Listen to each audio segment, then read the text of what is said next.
Vamos a continuar con nuestro estudio del Evangelio de Juan y vamos a Juan capítulo 12, por favor, vamos a abrir nuestras Biblias. Ya desde el domingo anterior les había comentado, vamos a tratar de usar la Biblia materialmente, ¿sí? Eh, Porque cuando estamos en el dispositivo, en el teléfono, en la tableta, lo que sea, no falta que entre un mensaje, no falta que luego vamos a estar pajareando ahí viendo algunas cosas, entonces mejor con la Biblia, ¿sí? A la antigüita. Ok, entonces vamos al Evangelio de San Juan. El Evangelio de San Juan, recuerda, se encuentra en el Nuevo Testamento. El Nuevo Testamento es prácticamente como de la mitad de la Biblia hacia adelante. Comienza con los Evangelios. Es el cuarto Evangelio que se encuentra: Mateo, Marcos, Lucas y luego Juan, ¿sí? Entonces vamos al Evangelio de Juan. Continuamos con este transitar que hemos tenido del Evangelio de Juan. Hoy vamos a leer el versículo 9, el versículo 10 y el versículo 11. Es realmente tres versículos. Yo considero que esta enseñanza sí será un tanto corta, pero no porque sea corta no va a tener una buena enseñanza, porque aquí hay algo muy hermoso en todo esto, ¿sí?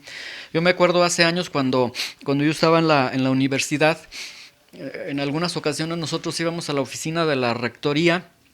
Y yo recuerdo que ahí en la oficina de la rectoría o donde se hacían algunas cuestiones administrativas, nosotros íbamos ahí. Yo iba acompañado con unos compañeros, y me acuerdo que ellos siempre veían un cuadro grande y decían, un dinosaurio. Y yo siempre les decía, pero ¿cuál dinosaurio si yo no veo ningún dinosaurio? Hasta que me explicaron y me dijeron, es que este cuadro es un cuadro a base de como de figuritas, pero es de tercera dimensión, entonces tienes que verlo fijamente para que puedas ver que la imagen que está. Y yo, por más que veía la imagen, nunca veía nada, y luego cambiaban el cuadro y decían, ahora es esta cosa. Entonces ellos siempre lo podían ver, yo no lo podía ver, hasta que un día me dijeron, mira, ponte enfrente del cuadro, como que haces viscos los ojos, y de pronto yo hice eso y dije, un dinosaurio. O sea, hasta esa vez pude ver la imagen, porque yo no sabía de esos cuadros, pues no les entendía. Bueno, este texto, más o menos, Juan, estos versículos del 9 al 11, al final casi vamos a estar igual. Un dinosaurio, porque hay una enseñanza muy profunda, muy hermosa en estos versículos, que al final vamos a descubrir, aquí está una cosa tan hermosa, ¿sí? Bueno, vamos a darle lectura. Ya estamos todos ahí en Juan, ¿verdad? Todos tenemos Juan 9. Pónganle un separador. Algunas Biblias traen aquí un cordoncito. Pónganle ahí un separador para, si nos movemos, regresemos nuevamente a nuestro capítulo versículo de base. Dice así. Versículo 9. Gran multitud de los judíos supieron entonces que él estaba allí y vinieron. ¿Quién estaba allí? Jesús. Y vinieron no solamente por causa de Jesús, sino también para ver a Lázaro, a quien había resucitado de los muertos. Pero los principales sacerdotes acordaron dar muerte también a Lázaro, porque a causa de Lázaro, a causa de él, muchos de los judíos se apartaban y creían en Jesús. Muy bien, el tema que vamos a tener para estos tres versículos será un poder todopoderoso y siempre presente. Un poder todopoderoso y siempre presente. Vamos a orar, vamos a pedir que el Señor nos pueda hablar a través de su palabra. Recordemos que este Evangelio de Juan se escribió con el único propósito de que, viendo todas las cosas, conociendo todo lo que el Señor hizo y tantas más que no se escriben aquí, que todo esto sea suficiente para que creamos en su nombre, y creyendo en su nombre tengamos vida. Señor, te damos gracias en esta mañana por tu presencia. Te damos gracias por la oportunidad que nos has dado de poder reunirnos en tu nombre, de poder exaltarte, Señor, a través de los cantos, reconocer, Señor, tu sacrificio, reconocer la redención, el pago que tú has dado por cada uno de nosotros. Gracias porque nos has adoptado, como leíamos también en la mañana, Señor. Y ahora que vamos a tu palabra, Señor, te pedimos que nos ilumines, Señor, que tu Espíritu Santo nos hable, Señor. No hay ninguna fortaleza, ninguna capacidad, ninguna habilidad para poder transmitir de tu palabra, Señor, de mi parte. Solamente hay debilidad, solamente hay incapacidad, y por eso te pido que, Señor, tú uses tu palabra, Señor, uses mi vida para poder hablar de tu palabra, Señor. Que tú bendigas tu palabra, Señor, en la iluminación, en el corazón de cada uno de los que se encuentran en este lugar aquí y de los que en algún momento puedan ver también esta enseñanza. Te damos gracias en el nombre de Jesús. Amén. Muy bien, entonces vamos al versículo 9 para comenzar con estos 3 versículos. Dice el versículo 9, gran multitud, nos habla de una gran multitud. Cuando el escritor dice gran multitud, pues está fuera de una capacidad para poder contarlos. Entonces aquí imaginemos que es una multitud muy grande, gran multitud de los judíos. Cuando supieron entonces que él estaba allí, vinieron no solamente por causa de Jesús, sino también para ver a Lázaro, a quien había resucitado. Vamos al versículo 1 y 2 de ese mismo capítulo para entender por qué estaba ahí Jesús, por qué vienen esta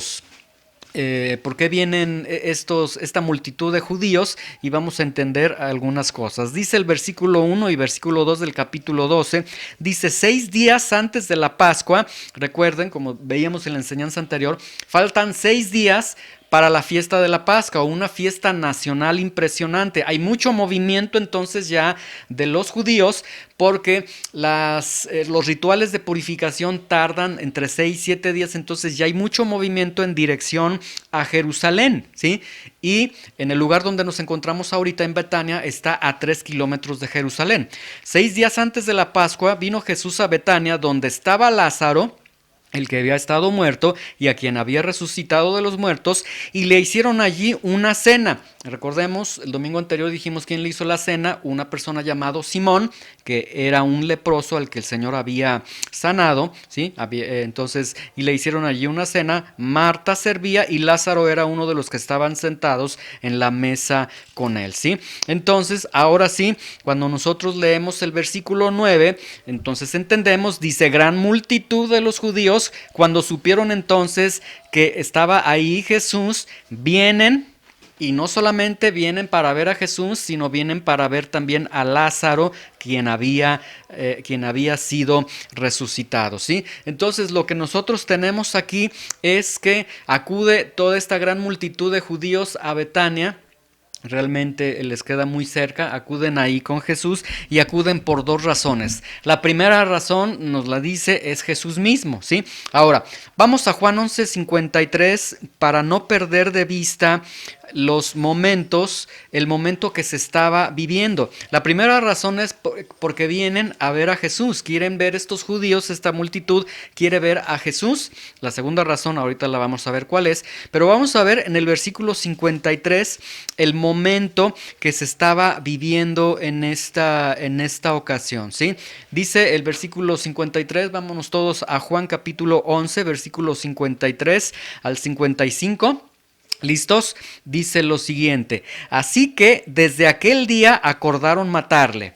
Entonces el ambiente es un ambiente muy hostil para Jesús. Jesús ya tiene una resolución: hay que matar a Jesús por blasfemo. Versículo 54. Por tanto, Jesús ya no andaba abiertamente entre los judíos, sino que se alejó de allí a la región contigua, al desierto, a una ciudad llamada Efraín, y se quedó allí con sus discípulos. Jesús se quedó resguardado. Versículo 55. Y estaba cerca la Pascua de los judíos, a 6 días, dice este texto que estamos leyendo, y muchos subieron de aquella región a Jerusalén antes de la Pascua para purificarse. Entonces, la primera razón por la que vienen, que dice en el versículo 12, versículo 9, que viene esta gran multitud, es para ver a Jesús, ¿sí? Pero recuerden, Jesús entonces viene de Efraín, viene a Betania, Jesús está en peligro de muerte, hay un movimiento muy, muy grande porque está cerca la Pascua, ¿sí? Pero toda esta multitud, vean el versículo 9, como el evangelista sí nos precisa y dice: esta gran multitud de los judíos subieron, dice, y vinieron no solamente por causa de Jesús, es decir, sí vienen por causa de Jesús, inicialmente, vienen por causa de Jesús, ¿sí? Ahora, aquí la pregunta sería, ¿esta multitud viene por causa de Jesús el que es blasfemo o por causa de Jesús el que es digno de muerte y el que si lo vemos lo vamos a capturar? Y no, nos deja ver este texto, el versículo 10 y el versículo 11, que realmente quieren ver a Jesús, al que resucitó a Lázaro. Vean. Gran multitud de los judíos supieron entonces que Jesús estaba allí y vinieron no solamente por causa de él mismo, de Jesús, sino también para ver a Lázaro, a quien había resucitado de los muertos. Y tenemos entonces la segunda razón por la que vienen. Quiero que vean entonces que ellos vienen a buscar, a ver a Jesús, pero vienen a buscar a Jesús en una buena actitud. No vienen en una actitud de enemigos de Jesús. Eso es muy bueno y eso realmente trae sus grandes beneficios, porque vamos a ver qué es lo que sucedió con toda esta multitud. La otra razón por la que ellos vienen a este lugar donde se encontraba Jesús, que era la cena que había organizado Simón, es por Lázaro, ¿sí? Y esto entonces nos deja ver que la noticia de Lázaro, que conocían a Lázaro, que la noticia de la enfermedad de Lázaro se dispersó, que la noticia de la enfermedad, de la muerte de Lázaro se dispersó por todos lados, que la muerte de Lázaro, que el funeral que tuvieron, un funeral de 7 días que también ya lo habíamos explicado, esta noticia se regó por todo ese lugar. Entonces, ahora este grupo de judíos, que entendemos no son los judíos que presenciaron la resurrección de Lázaro, ahorita vamos a explicar por qué, es otro tumulto de judíos, ellos vienen a causa de Lázaro. Les han dicho, ¿te acuerdan de Lázaro? Sí, se murió, se enfermó, se murió y Jesús lo resucitó. Entonces ellos quieren venir a ver tanto a Jesús como a Lázaro, ¿sí? Y cuando ven a Lázaro, pues fue algo impresionante. Entonces vemos que ellos ven a Lázaro, y a Lázaro, verlo vivo no se le puede llamar de otra forma más que un milagro, ¿sí? Ahora, vamos al Evangelio de Juan, para que nosotros podamos comprender, para que podamos nosotros entender lo que es un milagro de acuerdo al Evangelio de Juan. Nosotros ya hemos estado hablando acerca de los milagros a lo largo de del capítulo 11, sobre todo capítulo 12 que estamos nosotros leyendo en estos momentos, ¿sí? Hemos hecho a un lado que los milagros es una situación, una manifestación de poder, algo espectacular para que las personas digan, wow, qué tremendo y demás. No, los milagros que hace el Señor Jesucristo tienen un porqué, tienen un para qué, tienen un propósito totalmente definido. Vamos a Juan capítulo 2, en el versículo 11, dice lo siguiente, y aquí nos deja ver precisamente el propósito de los milagros de Jesús. De hecho, a los milagros de Jesús, atención con esto, a los milagros de Jesús en el Evangelio de Juan se le llaman señales. El autor decide llamarle señales, no llamarle milagros, ¿sí? La palabra señal del griego semeion, que significa un señalamiento, una señal. Entonces, el milagro de Jesús apunta hacia algo. Dice el versículo 11. En este principio de señales, este principio de milagros, hizo Jesús en Caná de Galilea. Vean, está el milagro de Jesús y dice, y manifestó su gloria y sus discípulos creyeron en él. Entonces hemos visto que el milagro que hace el Señor lo hace, número 1, para manifestar su gloria, y número 2, para que crean en él. Esos son los milagros que hace Dios. Número 1, para manifestar su gloria, su poder, y número 2, para que reconociendo esa gloria, ese poder de Dios, puedas creer en él. Ahora, vamos a Juan 11:45 y 11:46, nada más para reforzar una idea, porque también nosotros ya habíamos mencionado que una cosa es los milagros poderosos de Dios, pero otra cosa es la condición del corazón, ¿sí? Dios podría hacer un milagro poderoso, y de hecho yo estoy muy seguro que Dios ha hecho milagros muy poderosos en nuestras vidas, a los que nosotros hemos respondido con incredulidad y hemos respondido de una manera totalmente que no era la que Dios esperaba que se respondiera. sucediese ante esos milagros, ¿sí? Una cosa entonces es el milagro, pero habíamos nosotros mencionado que el milagro no se va a medir por lo grandioso del milagro, sino que lo importante en el milagro es la condición del corazón. Dice Juan 11, 45 y 46, vean aquí, mismo milagro, mismos testigos oculares de la resurrección de Lázaro, distintas respuestas. Mismo milagro, mismo lugar, distinta disposición del corazón. Vean, entonces muchos de los judíos que habían venido para acompañar a María y vieron lo que hizo Jesús, creyeron en él. Vieron que resucitó a Lázaro, vieron la manifestación de la gloria de Dios, creyeron en Dios. Versículo 46. Pero algunos de ellos fueron a los fariseos y les dijeron lo que Jesús había hecho. Hubo un grupo que aunque vio a Lázaro resucitado, dijeron, no, vámonos y vámonos a quejarnos con las autoridades, y fueron con los fariseos, y ya vimos todo lo que sucedió. Ellos convocan al Sanedrín y el Sanedrín dice, vamos a matar a Jesús, ¿sí? Ok, entonces, el milagro tiene mucho que ver con la condición del corazón. Por eso, la Biblia enseña que nosotros prediquemos el Evangelio.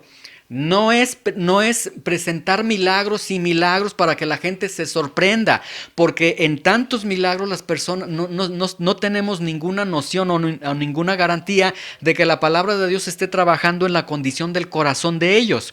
Pueden recibir milagros, la gracia de Dios, hay una gracia en la teología sistemática que se le llama la gracia común de Dios. Dios hace que salga el sol para buenos y malos. Dios podría dar un grandioso milagro a personas que incluso están lejos de Él, pero el milagro no convierte a nadie. Lo importante es la condición del corazón, ¿sí? Bueno, en esta ocasión, este tumulto de judíos vienen porque quieren ver a Jesús, quieren ver esa señal, al parecer tienen una condición buena en su corazón, quieren conocer al Señor, y veamos lo que sucede. Vamos a saltarnos, vamos a dejar el versículo 10 para el final. Vamos al versículo 11. ¿Qué es lo que sucedió con este grupo de judíos? Dice, porque a causa de él, a causa de Lázaro, muchos de los judíos se apartaban y creían en Jesús. ¿Qué sucedió entonces con ellos?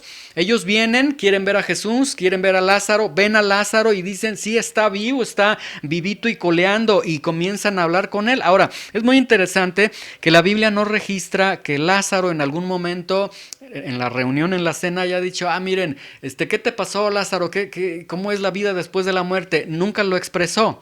Una de las razones por las que nunca lo expresa seguramente es porque cuando nosotros vemos en Corintios, cuando Pablo murió y fue arrebatado y llevado al tercer cielo, a la misma presencia de Dios, ahí se le prohibió que dijera en la tierra lo que había visto. Y de ahí podemos sustraer quizás un principio bíblico, que aquellos que Dios de alguna forma les diera oportunidad de ver las glorias del cielo, el mismo Señor les dice, no pueden hablar de lo que sucedió. Entonces, la bola de charlatanes que tenemos que dicen, yo estuve en el cielo, yo estuve en el infierno, pues hay que leer un poco la Biblia, porque la Biblia enseña otra situación. Realmente ellos nunca estuvieron. Estas personas entonces creyeron en Jesús, ven a Lázaro, no pueden negar el milagro, porque Lázaro está vivo, ¿sí? Entonces, esta señal cumple su propósito de Juan 2:11. Esa señal muestra la gloria de Dios y creen en la gloria de Dios, ¿sí? Ahora, ¿cómo sabemos aquí en Juan 12:11? ¿Cómo sabemos que este grupo realmente sí creyó en Jesús? Porque ya les leí acerca de que mismo milagro, resurrección de Lázaro, unos sí creyeron, otros se fueron con los fariseos.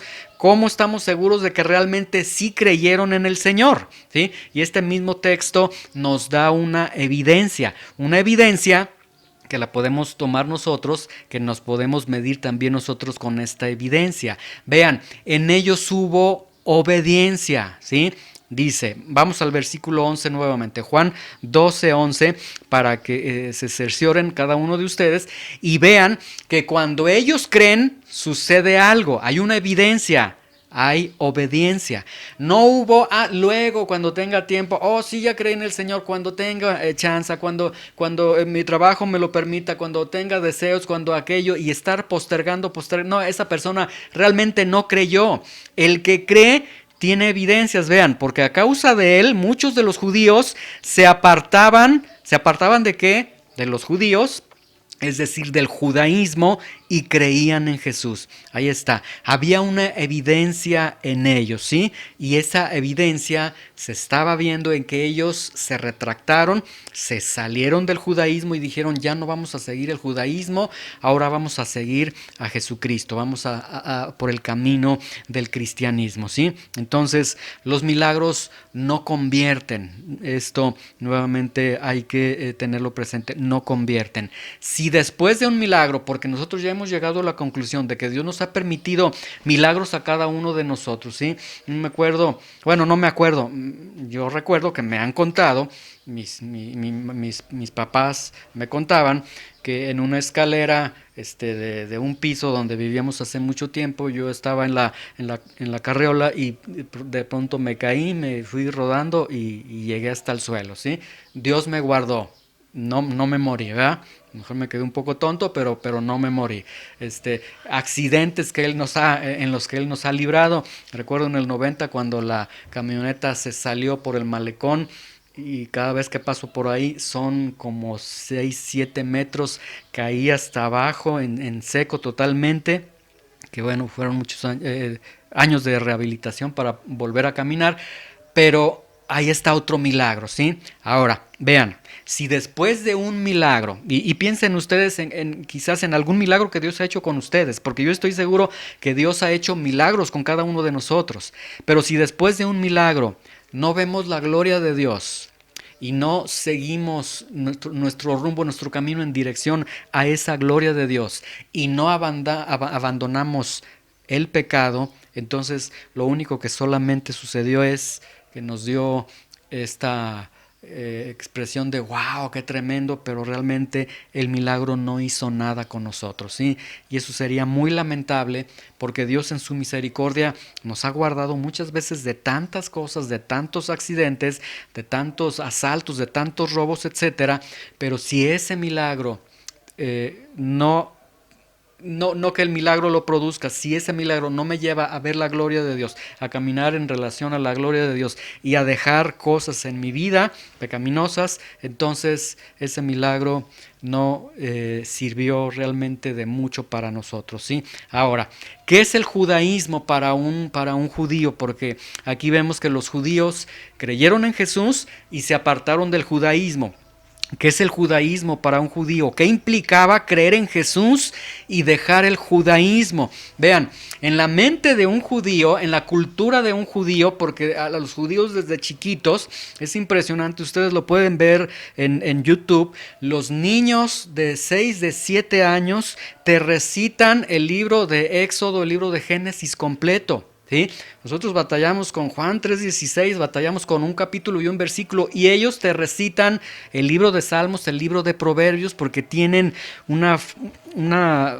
son muy estrictos en cuanto a sus estudios, en cuanto a toda la formación religiosa que ellos tienen. ¿Qué implicaba para los judíos el judaísmo? Bueno, básicamente implicaba la seguridad de su salvación, implicaba su propia identidad, ¿sí? Ellos en toda su vida son educados bajo los lineamientos del Torá, es decir, del Pentateuco, del Talmud, de la interpretación del Antiguo Testamento, de las tradiciones rabínicas, y todo esto que llenaban al niño, que los llenaban en sus corazones, en sus mentes, y a lo largo de toda su vida les llevaba al punto de hacer para salvarse. Entonces, el judaísmo realmente es más que una religión, ¿sí?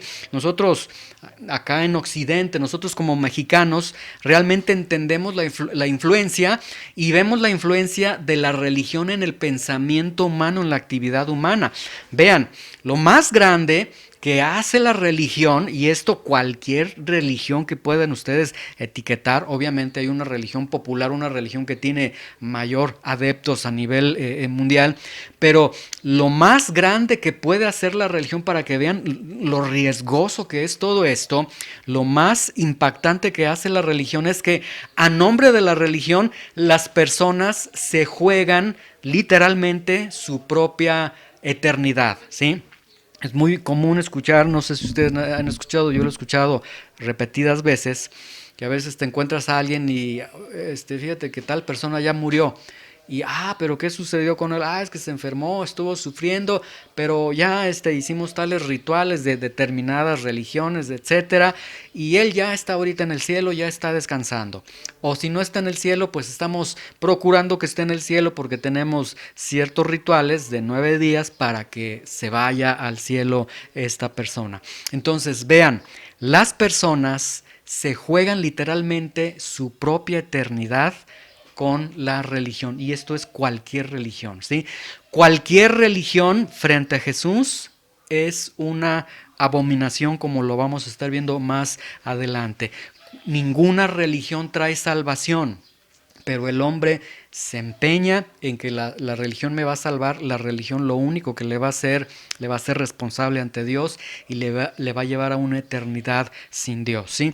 Nosotros como mexicanos entonces vemos que México es un país altamente católico, altamente religioso, pero vemos que es un país que está en los primeros lugares en secuestros, en narcotráfico, en homicidios, en tantas situaciones. Entonces podemos ver que la religión no cambia el corazón, ¿sí? Ahora, si nosotros, vean, si en México como mexicanos nosotros entendemos el peso que tiene la religión y vemos que a nombre de la religión, como les digo, las personas realmente se juegan la eternidad de sus almas, pues en Oriente, ahí con los judíos, el judaísmo era mayor, ¿sí? Porque judaísmo para ellos es solamente con nosotros hay salvación y fuera de nosotros no tiene salvación. Para el judaísmo es nosotros nos vamos a salvar, y ustedes que no son, que no están en el judaísmo, ustedes no se van a salvar, ustedes van a ser la leña del infierno. Para el judaísmo es: entras al cielo por nuestro sistema, por nuestras enseñanzas, por nuestras interpretaciones, o no entras, ¿sí? Y podemos ver que el judaísmo suena a una secta totalmente, como lo es cualquier religión. Toda religión que te diga solamente aquí está la salvación y fuera de mí no hay salvación, a eso se le llama una secta, ¿sí? Vamos a Juan 9:22 para que veamos nuevamente, entendiendo en el peso del pensamiento judío, lo que es una sinagoga, lo que es una sinagoga, para comprender el peso de lo que era el judaísmo en tiempos de Jesús, y para comprender el peso de cuando dice que se estaban apartando del judaísmo y estaban creyendo en Jesús, para que veamos que realmente estas personas que creyeron realmente estaban creyendo. Dice Juan 9:22 y 9:23. Vamos a leer el versículo 22 y el versículo 23. Les recuerdo, aquí había una ocasión que un niño nació sin los globos oculares, y de pronto, ya cuando era adulto, ya cuando era grande, Jesús lo sana, le regresa sus ojitos, sus globos oculares, puede ver. Y cuando se enteran los fariseos, le llaman la atención, regañan a los papás, y vean lo que los papás contestan. Dice: por eso dijeron sus padres: edad tiene, pregúntenle a él. Entonces volvieron a llamar al hombre que había sido ciego y le dijeron: da gloria a Dios, nosotros sabemos que este hombre es pecador, ¿sí? Versículo 22 y 23. Esto dijeron sus padres porque tenían miedo de los judíos, por cuanto los judíos ya habían acordado que si alguno confesase que Jesús era el Mesías, fuera expulsado de la sinagoga, ¿sí? Entonces lo que tenemos ahí es que habían dicho: el que crea en Jesús, el que confiese en Jesús, lo vamos a expulsar de la sinagoga. Jesús sana a su hijo, y los papás cobardemente le dicen: a nosotros no nos pregunten, pregúntenle a nuestro hijo, a cabo ya es mayor, ¿sí? Y ahí podemos ver que el judaísmo tenía una influencia impresionante sobre los judíos, al grado que unos padres traicionan a su propio hijo, abandonan a su hijo, o sea, dicen que expulsen a nuestro hijo de la sinagoga, pero no a nosotros. Ahora, ser expulsado de la sinagoga, también ya lo hemos explicado, significaba que eras separado religiosamente, es decir, ya no entrabas a la sinagoga, ya no participabas en la vida religiosa de la nación de Israel, ¿sí? Segundo, eras separado socialmente. Aparte de que ya no entrabas a los rituales cristianos, a las ceremonias cristianas, eras apartado socialmente. Dice algunos historiadores que el Talmud decía que debían de estar a 1,5 metros separados de ellos, ya no se podían reunir, acercar con estas personas, y eran separados económicamente. Entonces, religiosamente, socialmente y económicamente, pues lo único que les quedaba a estas personas era tener que irse de las regiones de Judea, de las regiones de Jerusalén, a otro lugar, porque ahí se iban a morir de hambre, porque ahí ya no los iban a, ya no, o sea, ya ni les iban a hablar, ya no iban a socializar, eran considerados no israelitas. Eran considerados entonces gentiles, y el pensamiento judío, por este judaísmo que tenía, es: los gentiles son la leña del infierno. Entonces eran altamente castigados con ser expulsados de la sinagoga, ¿sí? Por eso, en el pensamiento judío, era prácticamente imposible pensar que un judío se saliera del judaísmo. ¿Sí? ¿Por qué? Porque el judaísmo era el todo de ellos. Vamos a Lucas 16:15 para que podamos comprender una expresión que hace el Señor Jesucristo, y es una expresión que hace totalmente severa a los fariseos, y que de una manera indirecta se está refiriendo también al judaísmo. Lucas capítulo 16, estamos en el Evangelio de Juan, retrocedemos un poco. Lucas capítulo 16, versículo 15, ¿sí? Lucas 16:15, vamos a ver lo que Jesús, la opinión de Jesús, la opinión que le merece a Jesús el judaísmo, ¿sí? Lucas 16:15. ¿Listos?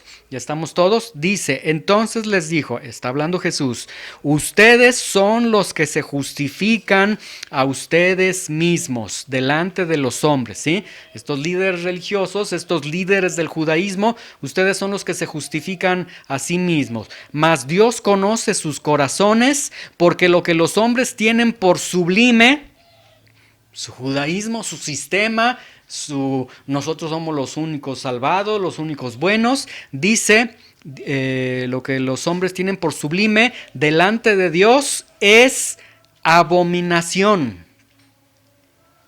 Y entonces aquí tenemos una verdad muy fuerte. El judaísmo era una abominación delante de Dios. No había salvación. El judaísmo perdió toda la brújula que tenía. Todo lo que se tiene en el judaísmo, todas las sombras, todos los signos, todos los tipos que se tenían desde el Antiguo Testamento, apuntaban a Jesús, y todo se cumplía en Jesús. Cuando vino Jesús, por eso Jesús decía: pues yo soy el cumplimiento de la Escritura. Entonces, ¿qué más están esperando? El judaísmo entonces se convierte en una religión más, en una religión abominable ante Dios, en una religión peligrosa en la que no hay salvación. Y en la que entonces aquellos judíos que estaban y que después se salen, implica que fueron salvados eternamente por el Señor. Se quedan en el judaísmo y se pierden eternamente, ¿sí? Y lo mismo va para cualquier religión que quieran ustedes proponer, que quieran mencionar. Cualquier religión, no hay salvación, porque la salvación solamente se encuentra en una persona. Muy bien, vamos al último versículo. Vamos al versículo 10, en esta ocasión leímos 9 y luego el 11 y luego el 10, nada más para no perder esta idea. Vamos al versículo 10, dice Juan 11, 12, 10, ¿listos? Ya regresamos. Dice: pero los principales sacerdotes acordaron dar muerte también a Lázaro, ¿sí? Y esto es impresionante. Lázaro fue resucitado por Jesús, y ahora estas autoridades dicen: lo resucitó, pues ahora vamos a matar a Lázaro. A ver, una pregunta, a ver si han puesto atención en las enseñanzas anteriores. Vamos a leer el versículo 10. Pero los principales sacerdotes acordaron dar muerte también a Lázaro. ¿Alguien me puede decir por qué nada más acordaron darle muerte a Lázaro y no a Jesús? Si ahí estaba Jesús y estaba Lázaro. ¿Alguien me podría decir? ¿Alguien se acuerda?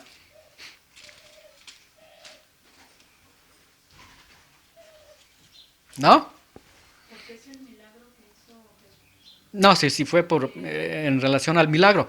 Pero ¿por qué nada más acuerdan matar a Lázaro y no a Jesús? ¿No se acuerdan? Pues también sí habían acordado que también a Jesús ya lo querían. Exactamente, esa es la respuesta. Muy bien, sí. Dice Juan 11, vamos a Juan 11:53. Es decir, ¿por qué en Juan 12:10 solamente se van sobre Lázaro? Porque en Juan 11:53, leemos en Juan 11:53, dice, así que desde aquel día acordaron matarle a Jesús. Entonces, vean, estos religiosos son muy listos, son muy inquisidores, parecen del Ministerio Público de México, de la Procuraduría aquí de México. O sea, ellos no se les escapaba una. Dicen, vamos a matar a Lázaro porque a Jesús ya tenemos la resolución de que lo vamos a matar. Ahora, piensen por un momento, Lázaro digno de muerte. ¿Bajo qué cargo? Vean, ¿cuál es el cargo? El cargo es que Lázaro se murió y que estando muerto Jesús lo resucitó. Ahí está. La tontería tan grande de parte de estos religiosos. Pero el punto es que Lázaro se convirtió en un enemigo viviente del judaísmo. Lean el versículo 10, dice, pero los principales sacerdotes se componían tanto por saduceos como por fariseos. La mayoría eran saduceos. Los saduceos no creían en la resurrección y resulta que Lázaro era uno que había resucitado. Entonces, ¿cuál era el punto? Pues que ahí estaba viviendo uno que contradecía las enseñanzas de los saduceos, que contradecía las enseñanzas de los principales sacerdotes. No les convenía que Lázaro estuviera muerto porque contradecía lo que nosotros predicamos. Ellos predicaban que no existía la resurrección, ¿sí? Quieren eliminar entonces a Lázaro por la unión que tiene con Jesús. Muy bien, ¿qué aprendemos con esta lectura? ¿Qué aprendemos con estos 3 versículos? Y yo lo que veo es algo muy hermoso. Aprendemos algo que se llama la providencia de Dios. Aprendemos un poder todopoderoso y siempre presente de Dios, un poder que mueve todas las cosas, que dice, voy a poner esto aquí, luego muevo esto aquí, luego muevo esto para acá, para que se dé este resultado.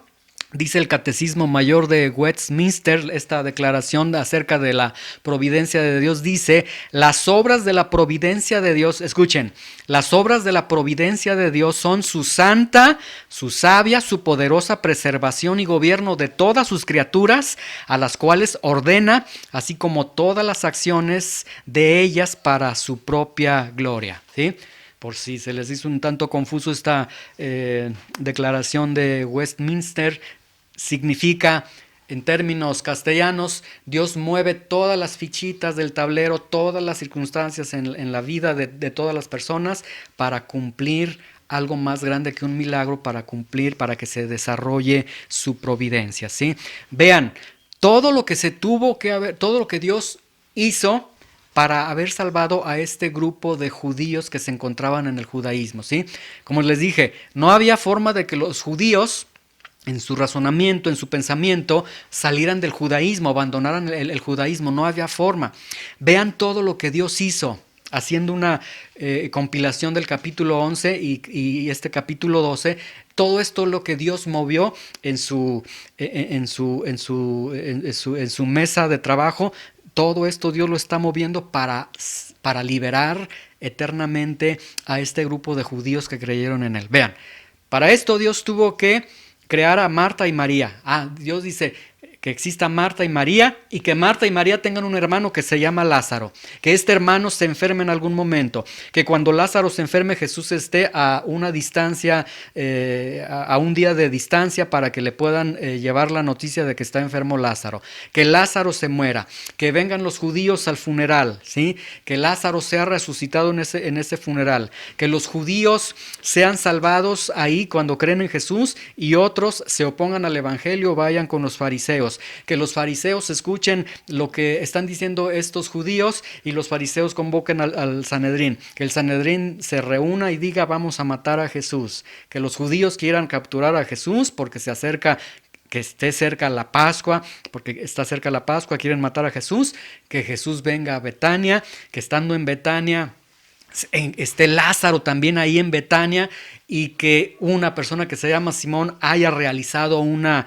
cena y los invite y también invite a Lázaro, ¿sí?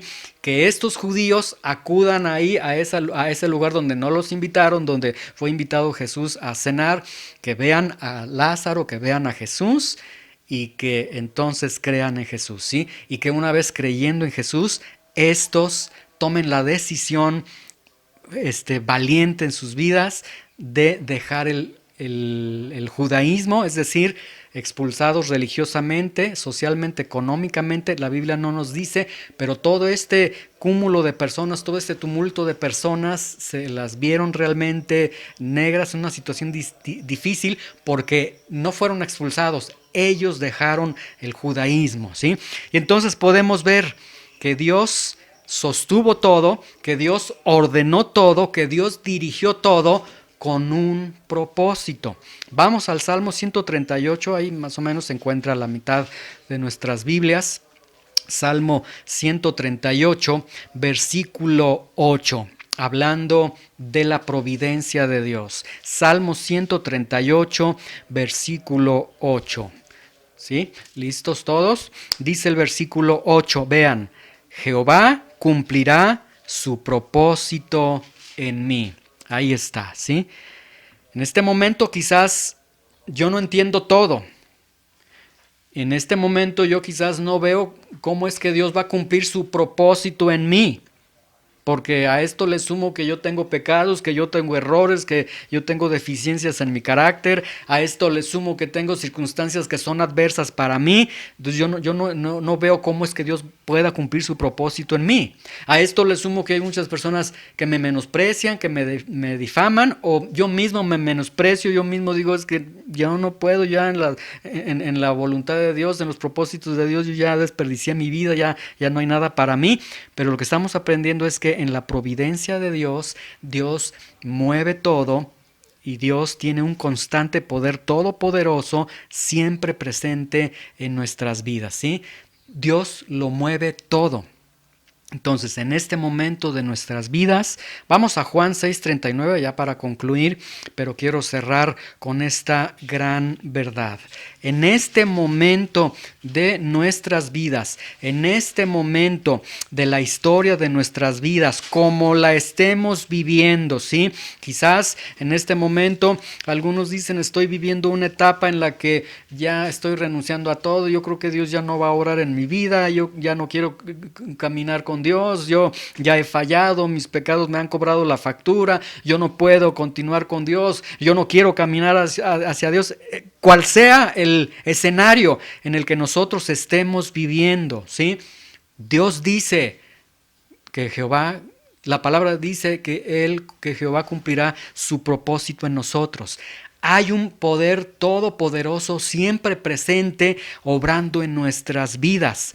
Dios quiere cumplir su propósito en nuestros corazones. Juan 6:39. A pesar de todos los pesares, a pesar de que sientas, no sientas, te sientas digno, no te sientas digno, quieras, no quieras, etcétera. A pesar de todo esto, dice la palabra de Dios en Juan 6:39 y 40, dice lo siguiente. Dijo el salmista, Dios cumplirá su propósito, Dios cumplirá su voluntad en mí. Y Jesús dice, y esta es la voluntad del Padre, el que me envió, que de todo lo que Él me diere, no pierda yo nada, sino que lo resucite en el día postrero. Y esta es la voluntad del que me ha enviado, que todo aquel que vea al Hijo y cree en Él, tenga vida eterna, y yo le resucitaré en el día postrero. Miren, esto, como les dije, va a quedar así como a mí me sucedió con ese cuadro de que ahora sí veo el dinosaurio, ¿sí? Vean, Dios ha movido todo en la vida de cada uno de nosotros. Todas las circunstancias que tú has tenido, buenas, malas, bonitas, feas, todas las circunstancias que tú has movido, dónde naciste, de quién eres hijo, el color de piel, dónde estudiaste, dónde trabajas, todo lo ha movido con el propósito, dice Jesús, con el propósito de que no se pierdan, es decir, con el propósito de haberte salvado. Leíamos al inicio en el versículo del devocional que desde antes de la creación del mundo Él nos había predestinado, ¿sí? Entonces vean, el poder de Dios, la soberanía de Dios, la providencia de Dios se ha movido en tu vida para que tú estés en la voluntad de Dios, para que Él te salve, ¿sí? Ahora, dice un teólogo, Dios no hace santos a fuerzas. Lo que quiere decir este teólogo con esa expresión es que Dios no va a decir a usted a fuerzas lo voy a hacer así. No, Dios sabe a quienes ha predestinado, a quienes no ha predestinado, pero aquí el punto es que nosotros escuchemos entonces que el mensaje de Dios es: yo he hecho todo en tu vida, he movido todas las circunstancias en tu vida, las circunstancias de derrota, las circunstancias de que ya no se puede hacer nada incluso en tu vida, todo ello redundan en tu salvación, redundan en que se cumpla mi voluntad en ti, redundan en que yo te salve. Y entonces esto nos deja ver que esa misma misericordia que Jesús tuvo, vean, Jesús, por todas las que pasó para estar Jesús en esa cena, y que hayan venido este grupo de judíos, y ese grupo de judíos ahora está con el Señor en la gloria en toda la eternidad, porque fueron salvados, rescatados de un sistema pecaminoso que era abominación ante Dios. Dios quiere rescatar tu vida, Dios quiere salvarte, Dios ha movido todas las circunstancias en tu vida para que en este momento puedas reconocer que Él es tu Señor, que Él es tu Salvador, ¿sí? Es la oferta del Evangelio. Ya estará en el corazón de cada uno de nosotros, pero aquel día que el Señor te llame a cuentas, no habrá de que a mí no me llamaste, Señor, a mí no me dijiste. Tu conciencia en la eternidad te estará acusando, te estará carcomiendo. Ese es el gusano del que habla Mateo cuando dice su gusano que no muere, que en la eternidad que no muere. Ese gusano de la conciencia te estará diciendo: te estuvieron hablando, te compartieron del Evangelio, Dios mismo bajó a través de su palabra y te dijo: he movido todas las circunstancias en tu vida para que creas en mí, y no creíste en Él. Entonces, que Dios bendiga su palabra, prospere su palabra en nuestros corazones, y que nosotros tengamos la disposición de este segundo grupo y este tercer grupo de judíos que, viendo la señal, sí creyeron en la gloria de Dios y sí siguieron al Señor y dijeron: abandonamos el pecado. Y que no seamos como aquellos que no creemos y que mejor vamos con los fariseos y que maten a Jesús. Entonces cada quien sabe lo que puede, lo que debe hacer con el mensaje de Dios. Señor, te damos gracias en esta mañana por la oportunidad de escudriñar tu palabra. Señor, 3 versículos muy pequeños pero muy profundos, donde vemos tu voluntad, tus planes, tu gracia revelada para cada uno de nosotros. Tú has hecho todo, tú has movido todo con el propósito de cumplir tu voluntad, tus propósitos eternos en nosotros. Y esto es conocerte a ti, y esto es ser salvados por ti, ser redimidos por ti y formados a la imagen del Hijo. Te damos gracias, que tu palabra, Señor, sea prosperada en el corazón de cada uno de nosotros. Y que aquellos que escuchen esta palabra y la rechacen, Señor, dales la seguridad, dales la certeza de que ellos escucharon tu palabra y de que si la rechazaron ya es bajo su responsabilidad. Pero pedimos gracia, pedimos que tu Espíritu Santo convenza de justicia, de pecado, de juicio, Señor, en cada uno de ellos. En el nombre de Jesús, amén.